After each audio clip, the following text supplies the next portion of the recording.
Chapitre 26. Il est 10 heures. Oh, ma pauvre petite fille. Encore 6 heures, et je serai mort. Je serai quelque chose d'immonde qui traînera sur la table froide des amphithéâtres. Une tête qu'on moulera d'un côté, un tronc qu'on disséquera de l'autre. Puis, de ce qui restera, on en mettra plein une bière et le tout ira à Clamart. Voilà ce qu'ils vont faire de ton père.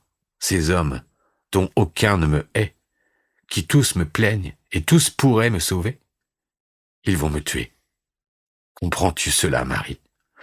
Me tuer de sang-froid, en cérémonie, pour le bien de la chose. Ah, grand Dieu! Pauvre petite. Ton père qui t'aimait tant, ton père qui baisait ton petit cou blanc et parfumé, qui passait la main sans cesse dans les boucles de tes cheveux comme sur de la soie, qui prenait ton joli visage rond dans sa main, qui te faisait sauter sur ses genoux, et le soir joignait tes deux petites mains pour prier Dieu. Qu'est-ce qui te fera tout cela maintenant? Qui est-ce qui t'aimera? Tous les enfants de ton âge auront des pères, excepté toi. Comment te déshabitueras-tu, mon enfant, du jour de l'an, des étrennes, des beaux joujoux, des bonbons et des baisers? Comment te déshabitueras-tu, malheureuse orpheline, de boire et de manger? Ah, si ces jurés l'avaient vue, au moins, ma jolie petite Marie, ils auraient compris qu'il ne faut pas tuer le père d'un enfant de 3 ans. Et quand elle sera grande, si elle va jusque-là, que deviendra-t-elle? Son père sera un des souvenirs du peuple de Paris. Elle rougira de moi et de mon nom. Elle sera méprisée, repoussée, vile à cause de moi qui l'aime de toutes les tendresses de mon cœur. Oh, ma petite Marie bien-aimée, est-il bien vrai que tu auras honte et horreur de moi? Misérable, quel crime j'ai commis et quel crime je fais commettre à la société. Oh, est-il bien vrai que je vais mourir avant la fin du jour?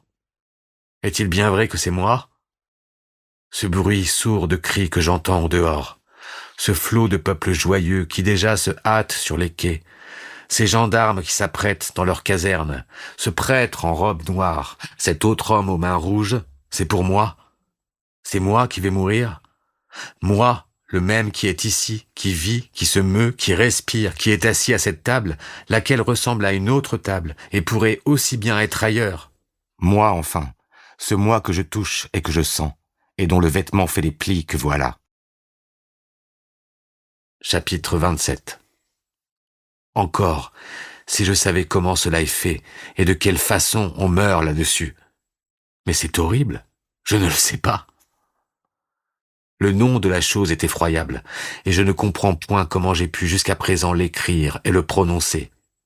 La combinaison de ces 10 lettres, leur aspect, leur physionomie est bien faite pour réveiller une idée épouvantable, et le médecin de malheur qui a inventé la chose avait un nom prédestiné. L'image que j'y attache à ce mot hideux est vague, indéterminée et d'autant plus sinistre. Chaque syllabe est comme une pièce de la machine. J'en construis et j'en démolis sans cesse dans mon esprit la monstrueuse charpente.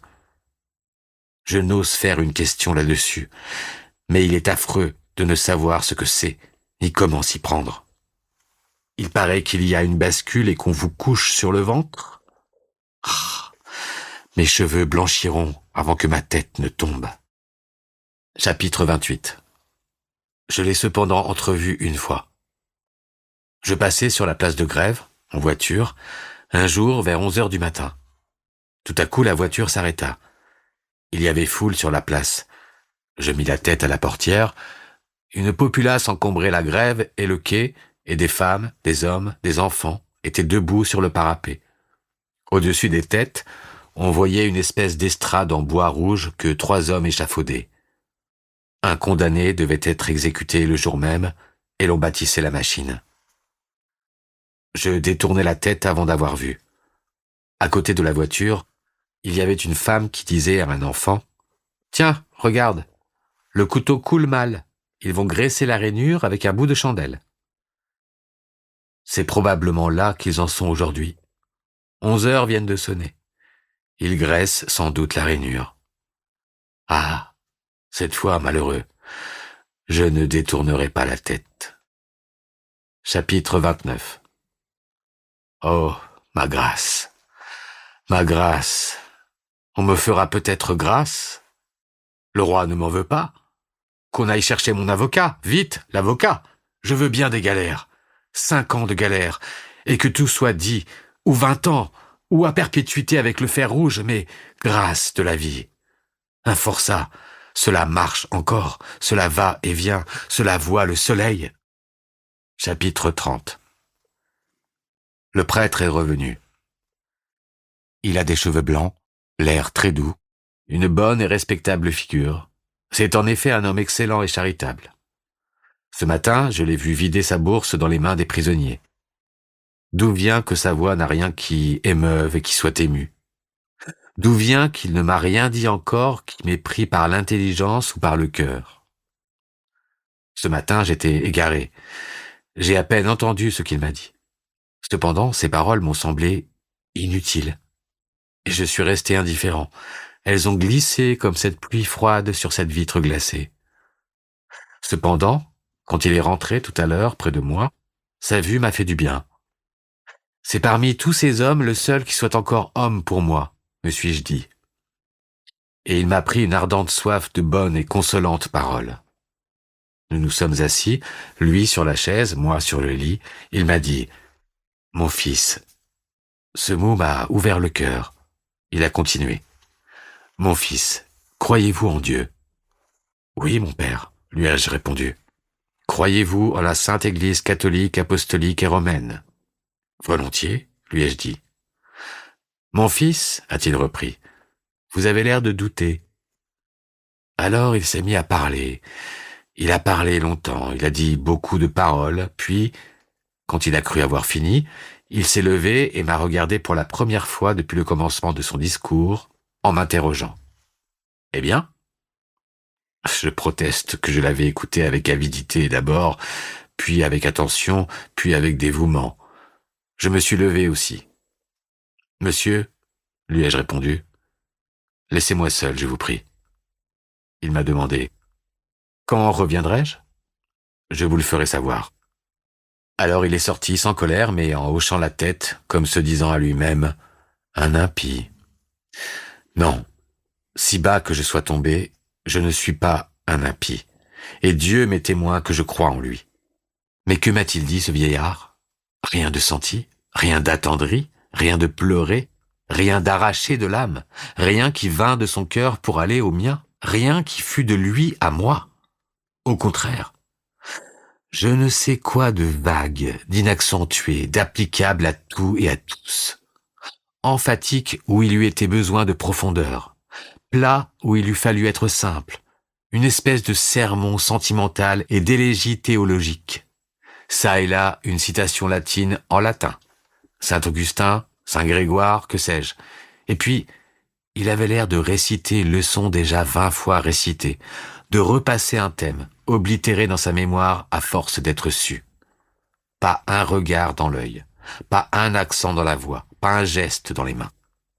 Et comment serait-il autrement? Ce prêtre est l'aumônier en titre de la prison. Son état est de consoler et d'exhorter, et il vit de cela. Les forçats, les patients, sont du ressort de son éloquence. Il les confesse et les assiste, parce qu'il a sa place à faire. Il a vieilli à mener des hommes mourir. Depuis longtemps, il est habitué à ce qui fait frissonner les autres. Ses cheveux, bien poudrés à blanc, ne se dressent plus.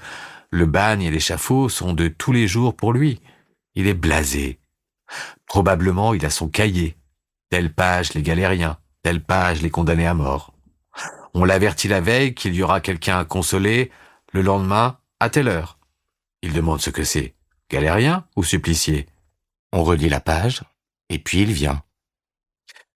De cette façon, il advient que ceux qui vont à Toulon et ceux qui vont à la grève sont un lieu commun pour lui, et qu'il est un lieu commun pour eux. Oh, qu'on m'aille donc, au lieu de cela, chercher quelques jeunes vicaires, quelques vieux curés au hasard dans la première paroisse venue, qu'on le prenne au coin de son feu lisant son livre et ne s'attendant à rien, et qu'on lui dise « Il y a un homme qui va mourir, et il faut que ce soit vous qui le consoliez. Il faut que vous soyez là quand on lui liera les mains, là quand on lui coupera les cheveux, que vous montiez dans sa charrette avec votre crucifix pour lui cacher le bourreau, que vous soyez cahoté avec lui par le pavé jusqu'à la grève, que vous traversiez avec lui l'horrible foule buveuse de sang, que vous l'embrassiez au pied de l'échafaud, et que vous restiez jusqu'à ce que la tête soit ici et le corps là. Alors, qu'on me l'amène, tout palpitant, tout frissonnant de la tête aux pieds, qu'on me jette entre ses bras, à ses genoux, et il pleurera, et nous pleurerons, et il sera éloquent, et je serai consolé, et mon cœur se dégonflera dans le sien, et il prendra mon âme, et je prendrai son Dieu. Mais ce bon vieillard, qu'est-il pour moi? Que suis-je pour lui? Un individu de l'espèce malheureuse? Une ombre, comme il en a déjà tant vu? Une unité à ajouter au chiffre des exécutions. J'ai peut-être tort de le repousser ainsi. C'est lui qui est bon et moi qui suis mauvais, hélas, ce n'est pas ma faute. C'est mon souffle de condamné qui gâte et flétrit tout. On vient de m'apporter de la nourriture. Ils ont cru que je devais avoir besoin. Une table délicate et recherchée. Un poulet, il me semble, et autre chose encore. Eh bien, j'ai essayé de manger. Mais à la première bouchée, tout est tombé de ma bouche, tant cela m'a paru amer et fétide. Chapitre 31. Il vient d'entrer un monsieur, le chapeau sur la tête, qui m'a à peine regardé, puis a ouvert un pied de roi et s'est mis à mesurer de bas en haut les pierres du mur, parlant d'une voix très haute pour dire tantôt « c'est cela », tantôt « ce n'est pas cela ». J'ai demandé au gendarme qui c'était. Il paraît que c'est une espèce de sous-architecte employé à la prison. De son côté, sa curiosité s'est éveillée sur mon compte. Il a échangé quelques demi-mots avec le porte-clés qui l'accompagnait, puis a fixé un instant les yeux sur moi, a secoué la tête d'un air insouciant et s'est remis à parler à haute voix et à prendre des mesures. Sa besogne finie, il s'est approché de moi en me disant avec sa voix éclatante « Mon bon ami, dans 6 mois, cette prison sera beaucoup mieux. » Et son geste semblait ajouter « Vous n'en jouirez pas, c'est dommage. » Il souriait presque. J'ai cru voir le moment où il allait me railler doucement, comme on plaisante une jeune mariée le soir de ses noces. Mon gendarme, vieux soldat à chevron, s'est chargé de la réponse. « Monsieur, lui a-t-il dit, on ne parle pas si haut dans la chambre d'un mort. » L'architecte s'en est allé. Moi, j'étais là, comme une des pierres qu'il mesurait. Chapitre 32. Et puis, il m'est arrivé une chose ridicule. On est venu relever mon bon vieux gendarme, auquel, ingrat égoïste que je suis, je n'ai seulement pas serré la main. Un autre l'a remplacé. Homme à front déprimé, des yeux de bœuf, une figure inepte. Au reste, je n'y avais fait aucune attention. Je tournais le dos à la porte, assis devant la table. Je tâchais de rafraîchir mon front avec ma main, et mes pensées troublaient mon esprit. Un léger coup, frappé sur mon épaule, m'a fait tourner la tête. C'était le nouveau gendarme, avec qui j'étais seul. Voici à peu près de quelle façon il m'a adressé la parole. « Criminel, avez-vous bon cœur ?»« Non, lui ai-je dit. » La brusquerie de ma réponse a paru le déconcerter. Cependant, il a repris en hésitant. « On n'est pas méchant pour le plaisir de l'être. »« Pourquoi non ?» ai-je répliqué. « Si vous n'avez que cela à me dire, laissez-moi. Où voulez-vous en venir ?»« Pardon, mon criminel, a-t-il répondu. 2 mots seulement. Voici. Si vous pouviez faire le bonheur d'un pauvre homme, et que cela ne vous coûtât rien, est-ce que vous ne le feriez pas ? J'ai haussé les épaules. Est-ce que vous arrivez de Charenton ? Vous choisissez un singulier vase pour épuiser du bonheur. Moi ? Faire le bonheur de quelqu'un ? Il a baissé la voix et pris un air mystérieux, ce qui n'allait pas à sa figure idiote. Oui, criminel. Oui, bonheur. Oui, fortune. Tout cela me sera venu de vous. Voici. Je suis un pauvre gendarme. Le service est lourd, la paye est légère, mon cheval est à moi et me ruine. Or, je mets à la loterie pour contrebalancer. Il faut bien avoir une industrie. Jusqu'ici, il ne m'a manqué pour gagner que d'avoir de bons numéros. J'en cherche partout de sûrs, je tombe toujours à côté. Je mets le 76, il sort le 77. J'ai beau les nourrir, ils ne viennent pas. Un peu de patience, s'il vous plaît, je suis à la fin. Or, voici une belle occasion pour moi. Il paraît, pardon criminel, que vous passez aujourd'hui. Il est certain que les morts qu'on fait périr comme cela voient la loterie d'avance. Promettez-moi de venir demain soir. Qu'est-ce que cela vous fait? Me donner 3 numéros, 3 bons, hein? Je n'ai pas peur des revenants, soyez tranquille. Voici mon adresse. Caserne Popincourt, escalier A, numéro 26, au fond du corridor. Vous me reconnaîtrez bien, n'est-ce pas? Venez même ce soir, si cela vous est plus commode. J'aurais dédaigné de lui répondre, à cet imbécile, si une espérance folle ne m'avait traversé l'esprit. Dans la position désespérée où je suis, on croit par moments qu'on briserait une chaîne avec un cheveu. « Écoute, » lui ai-je dit en faisant le comédien autant que le peut faire celui qui va mourir, « je puis en effet te rendre plus riche que le roi, te faire gagner des millions, à une condition. » Il ouvrait des yeux stupides. « Laquelle? Laquelle? Tout pour vous plaire, mon criminel. » Au lieu de 3 numéros, je t'en promets 4. Change d'habit avec moi. Si ce n'est que cela, s'est-il écrié en défaisant les premières agrafes de son uniforme. Je m'étais levé de ma chaise, j'observais tous ses mouvements, mon cœur palpitait. Je voyais déjà les portes s'ouvrir devant l'uniforme de gendarme, et la place, et la rue, et le palais de justice derrière moi. Mais il s'est retourné d'un air indécis. « Ah, ça, ce n'est pas pour sortir d'ici ?» J'ai compris que tout était perdu. Cependant, j'ai tenté un dernier effort, bien inutile et bien insensé. « Si fait, » lui ai-je dit. « Mais ta fortune est faite ?» Il m'a interrompu. « Ah bien non, tiens, et mes numéros, pour qu'ils soient bons, il faut que vous soyez morts. » Je me suis rassis, muet et plus désespéré de toute l'espérance que j'avais eue. Chapitre 33. J'ai fermé les yeux et j'ai mis les mains dessus, et j'ai tâché d'oublier le présent dans le passé. Tandis que je rêve, les souvenirs de mon enfance et de ma jeunesse me reviennent un à un, doux, calmes, riants, comme des îles de fleurs sur ce gouffre de pensées noires et confuses qui tourbillonnent dans mon cerveau. Je me revois enfant, écolier, rieur et frais, jouant, courant, criant avec mes frères dans la grande allée verte de ce jardin sauvage où ont coulé mes premières années, ancien enclos de religieuses que domine de sa tête de plomb le sombre dôme du Val-de-Grâce. Et puis, 4 ans plus tard, m'y voilà encore, toujours enfant mais déjà rêveur et passionné. Il y a une jeune fille dans le solitaire jardin. La petite Espagnole, avec ses grands yeux et ses grands cheveux, sa peau brune et dorée, ses lèvres rouges et ses joues roses, l'Andalouse de 14 ans, Pepa.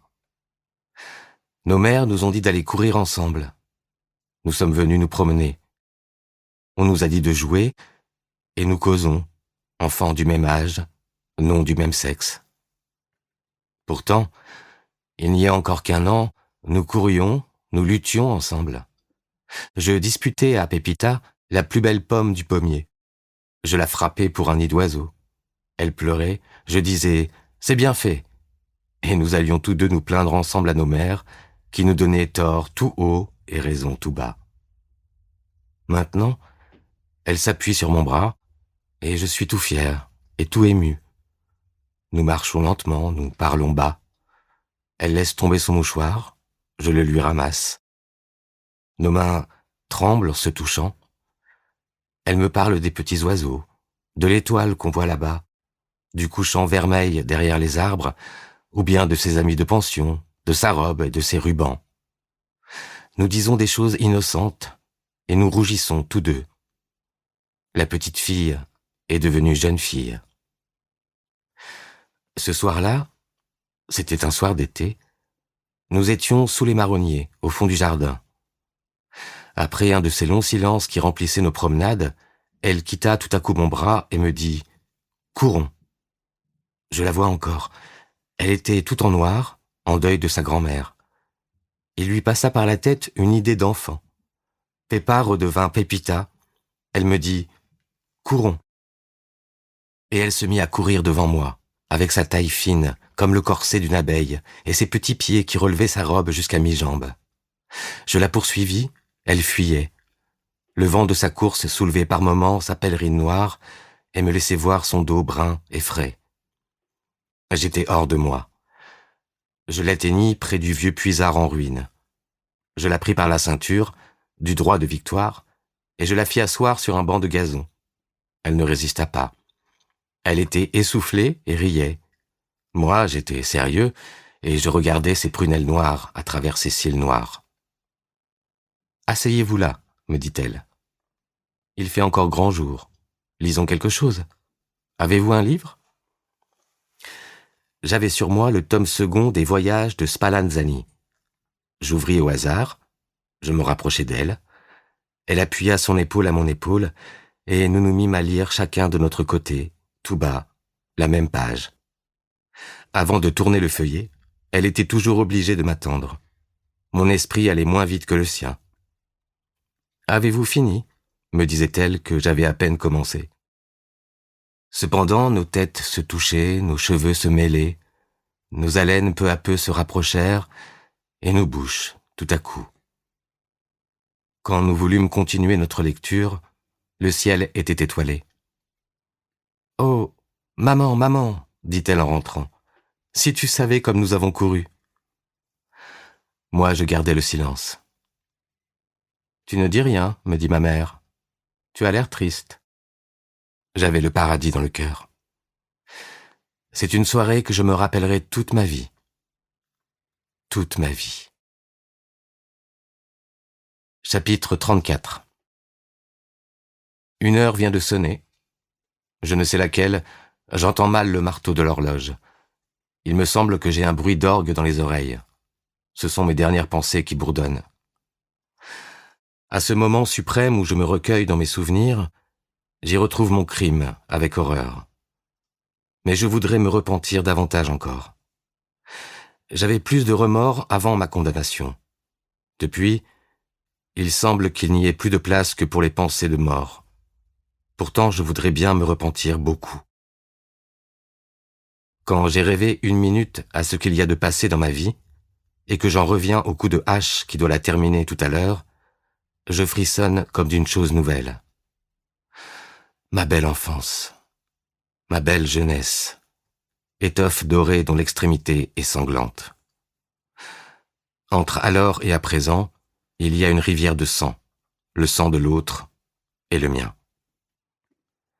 Si on lit un jour mon histoire, après tant d'années d'innocence et de bonheur, on ne voudra pas croire à cette année exécrable, qui s'ouvre par un crime et se clôt par un supplice.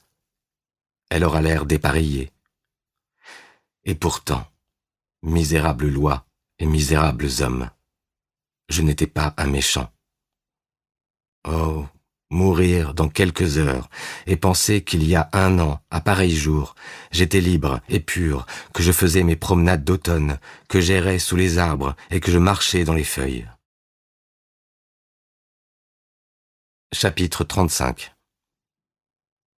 En ce moment même, il y a tout auprès de moi, dans ces maisons qui font cercle autour du palais et de la Grève, et partout dans Paris, des hommes qui vont et viennent, causent et rient, lisent le journal, pensent à leurs affaires.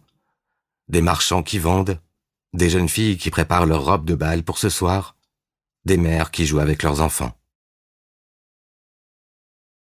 Chapitre 36.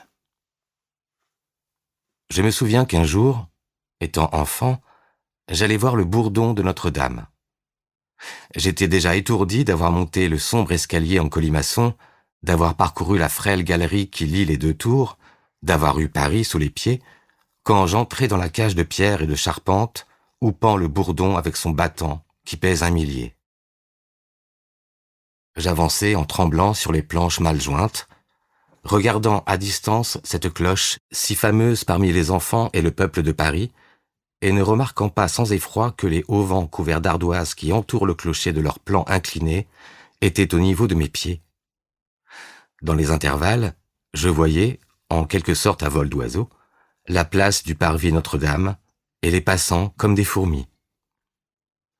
Tout à coup, l'énorme cloche tinta. Une vibration profonde remua l'air, fit osciller la lourde tour. Le plancher sautait sur les poutres. Le bruit faillit me renverser. Je chancelai, prêt à tomber, prêt à glisser sur les auvents d'ardoises en pente. De terreur, je me couchai sur les planches, les serrant étroitement de mes 2 bras, sans parole, sans haleine, avec ce formidable tintement dans les oreilles et sous les yeux ce précipice, cette place profonde où se croisaient tant de passants paisibles et enviés. Eh bien, il me semble que je suis encore dans la tour du Bourdon. C'est tout ensemble un étourdissement et un éblouissement. Il y a comme un bruit de cloche qui ébranle les cavités de mon cerveau. Et autour de moi, je n'aperçois plus cette vie plane et tranquille que j'ai quittée, et où les autres hommes cheminent encore, que de loin, et à travers les crevasses d'un abîme. Chapitre 37. L'hôtel de ville est un édifice sinistre. Avec son toit aigu et roide, son clocheton bizarre, son grand cadran blanc, ses étages à petites colonnes, ses 1000 croisées, ses escaliers usés par les pas, ses 2 arches à droite et à gauche, il est là, de plein pied avec la grève. Sombre, lugubre, la face toute rongée de vieillesse, et si noire qu'il est noir au soleil. Les jours d'exécution, il vomit des gendarmes de toutes ses portes et regarde le condamné avec toutes ses fenêtres. Et le soir, son cadran qui a marqué l'heure reste lumineux sur sa façade ténébreuse. Chapitre 38. Il est 1h15.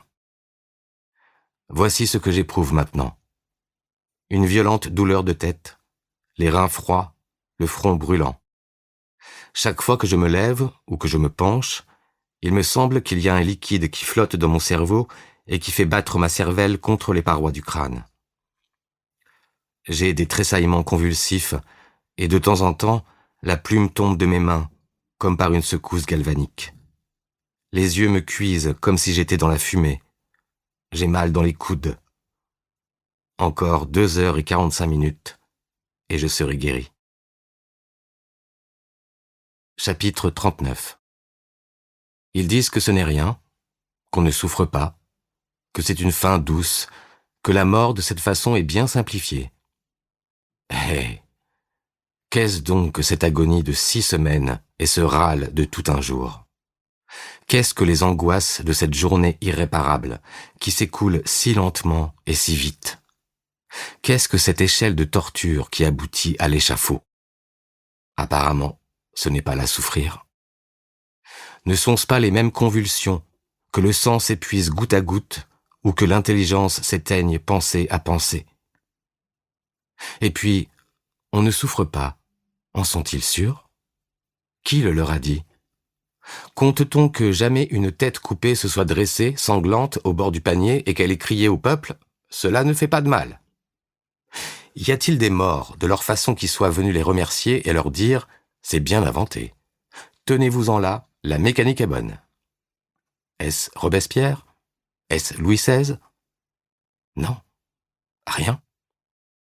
Moins qu'1 minute, moins qu'1 seconde, et la chose est faite. Se sont-ils jamais mis, seulement en pensée, à la place de celui qui est là, au moment où le lourd tranchant qui tombe mord la chair, rompt les nerfs, brise les vertèbres? Mais quoi? 1 demi-seconde. La douleur est escamotée. Horreur.